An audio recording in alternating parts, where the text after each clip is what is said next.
Right, hello, this is for anybody who missed the lesson. What we were talking about is how we can improve our stories by adding speech so that our characters talk to each other, and that will help us really make it interesting for the reader. So when we write speech, we always start to show, before we start the speech, with these, and these are called speech marks or inverted commas. They've got two different names, but they show where the speech is going to start. Then every word in between after that is a person speaking. It always starts with a capital letter, and then we work through the sentence. So, go to the classroom. When we finish the speech, if it's not a question or an exclamation, we put a comma because the sentence is not finished, but the speech is finished. Okay, and then we put a second set of speech marks to show that after this there is no more talking. And then we have a clause which shows who is speaking or how it has been said. So the description of what's being said here. So in this case, it's Mr. Perkins said, and because there's no more information, we put a period to show that that's it. If in the speech it's a question, we do exactly the same. We start the speech with the speech marks opened like a gate. We always start with a capital letter. Where is the classroom? And as we can see, there's a question mark there to show it's a question. And then after that, we have, in this case, the person who's saying it and the type of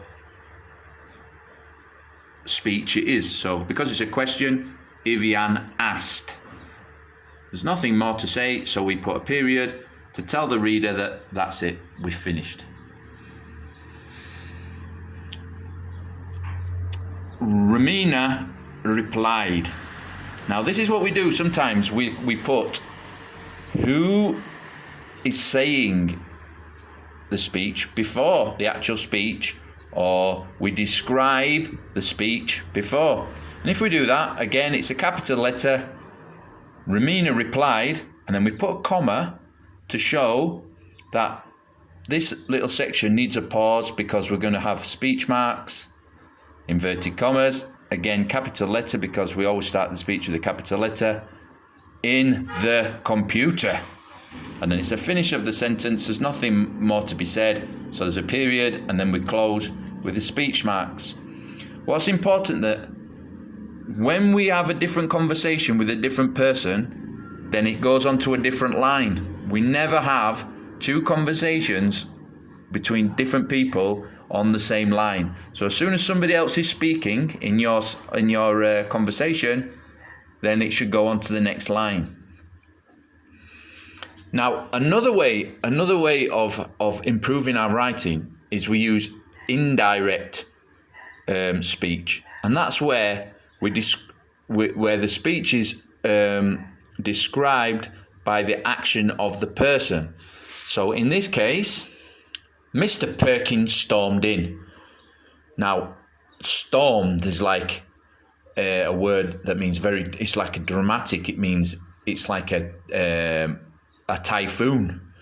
So you can imagine what Mr. Perkins would look like if he stormed in. Okay, he wouldn't be happy, would he? So Mr. Perkins stormed in, comma. We're starting what Mr. Perkins is going to say. So we have the speech marks to open up. Class, there will be no recess. Period, because he's not saying anything more. And then we close the speech because there's nothing being said after this. So by looking at this, we know as a reader how he said this. So Mr. Perkins stormed in. He didn't go, well, class, there will be no recess, would he? If Mr. Perkins stormed in, he'd be, boom, the door would go open and he'd be, "Class, there'll be no recess." Because if he stormed in, he'd be really cross, he'd be really angry, wouldn't he? Okay, so that's a different way of making our speech in our stories absolutely excellent. Okay, now on the exercise sheet we have a speech bubble. Inside the speech bubble you have to put the conversation that you're going to have between the characters in your story.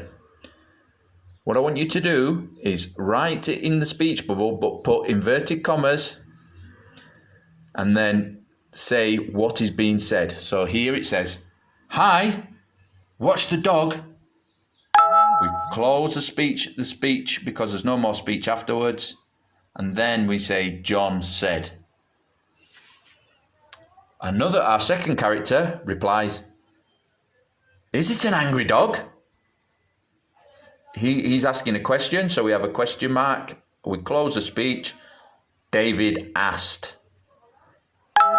Okay, and then what we do is we draw the characters next to the speech bubble, and we do a conversation for each speech bubble. Okay, so there you go.